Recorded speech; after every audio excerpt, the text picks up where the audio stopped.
Сәлеметсіңдер ме? Бүгінгі сабағымызды мына сурет бойынша болжап көрейік. Сенің дәмің де, түсің де, иісің де жоқ. Сені ешкім де сипаттап бере алмайды. Сенің не екеніңді білмей-ақ сенен рахат табады.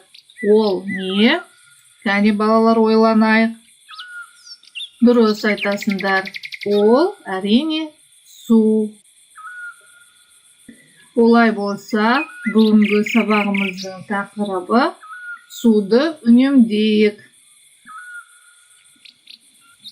Бүгін сабақта болымсыздық мағына білдіретін сөздерді табуды, судың пайдасы туралы айтуды үйренесің.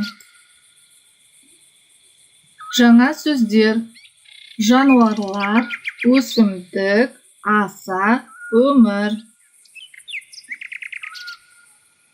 Бірінші тапсырма: тыңда, сұраққа жауап бер. Тамшыдан теңіз құралар, сусыз кім өмір сүре алар?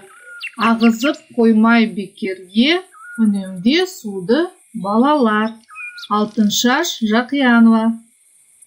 Енді сұрақ: сусыз кім өмір сүре алар? Деген сұраққа қалай жауап берер едің? Ойланайық. Жарайсыңдар. Сусыз өмір сүру мүмкін емес. Сусыз өмір жоқ. Жарайсыңдар. Екінші тапсырма: оқы, сұраққа жауап бер. Су табиғаттың байлығы. Су адамға аса қажет. Өсімдіктер мен жануарларға да су керек. Сусыз өмір жоқ. Жерде өзен, көл, теңіз өте көп. Бірақ судың бәрі ішуге жарамайды. Енді сұраққа жауап берейік. Судың қандай пайдасы бар? Кәне балалар, ойланайық және жауап берейік.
Үшінші тапсырма: суреттерге қара, бірнеше сөйлем құрап айт.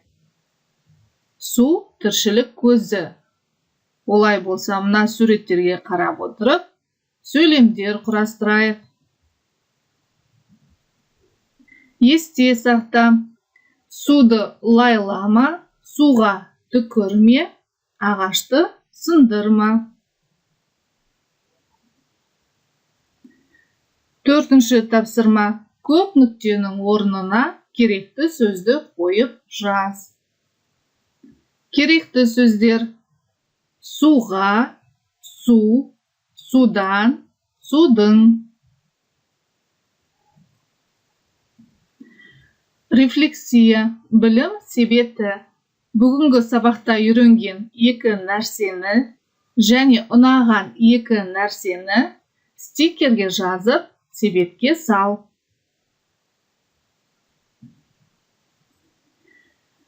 Сабақ аяқталды. Сау болыңдар.